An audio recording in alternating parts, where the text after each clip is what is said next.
When I was 23, I was cut from the CFL after I was not drafted in the NFL. I had to move back in with my parents in a small apartment in Tampa. And again, dreams dashed. You work so hard, and then somebody's saying that, well, you're just not good enough and you got to go home. And at 23, you think life is over. I fell into a deep depression, and I remember at that time,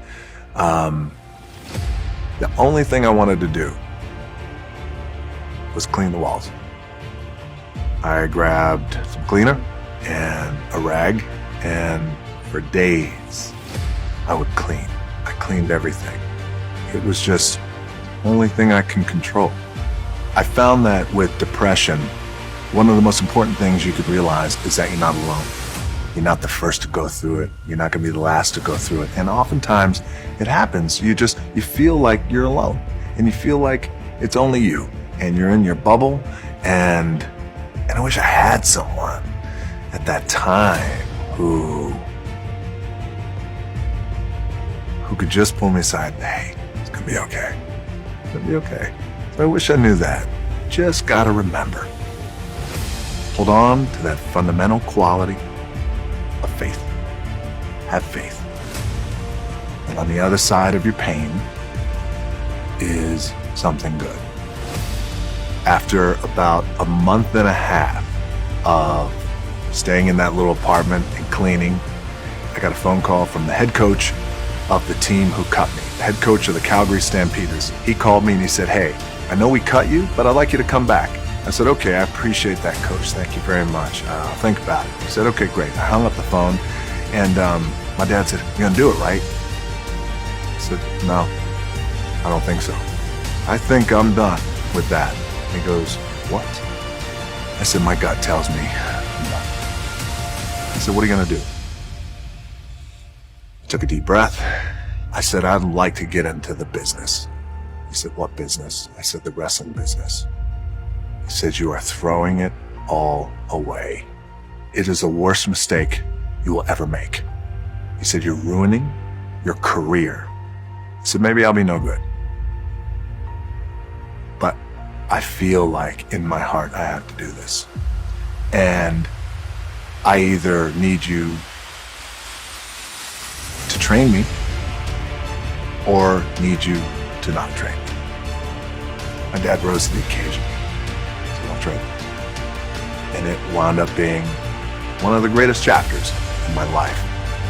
Depression is a blessing, and I'll tell you why. Because there's no light without dark. Yeah. There's no joy without pain. You have to have both. It's the oldest human philosophy, yin and yang. The only reason I'm so happy with my life now is because I was once broke. This is why having some money is fun. I've had one, and now I have the other. So if you're depressed, you need to sit there and go, okay, my life now, I'm depressed. It's going to be amazing when I get shit. That's a blessing. You've been given a baseline to compare it to. You're going to be thankful as you were once depressed when you're right back at the top. Imagine being Tyson Fury now. He was depressed, and now he just fought that fight, got paid millions and millions of pounds, and was loving him again. The differences in his mindset, that's where the experience of life is. God is always speaking to us about where we're going. If you could focus on where you're going and not where you are, you can overcome depression. That's how you overcome depression. Being joyful, looking at where God is taking you. Praise Him all the way through. Depression can't hold you there. We can look at situational depression like you just described. We can talk about brain imbalance and chemical imbalance. We can talk about clinical depression that you get, it's chronic, there's nothing you can do about it, whatever. Let's pretend all these things are completely true. The best option, the best thing to do is still to get up, be an adult, control your emotions, be stoic, and do the things you're supposed to do day after day. Laying in bed and doing nothing is never going to be the best option. The best option is still to go to the gym, to work hard, to run your business, to be successful. So it doesn't matter. We're talking about the different positions on the chessboard. But if the rules of the game remain the same, regardless of the position you're still trying to win, you still have to do the same things. So does it even matter at this point? If you come along and say he's depressed because of X, and he's depressed because of Y, and he's depressed because of Z, and the answer to all of them is still the same thing, then I don't give a f why you're depressed. All I know, what I will say as a matter of fact, is this world is hyper, especially as a man. Depressed. Or do you have a terrible life? Or is it some combination of the two? So if you're depressed, as far as I can tell, you don't have a terrible life. You have friends, you have family, you have an intimate relationship, you have a job or a career.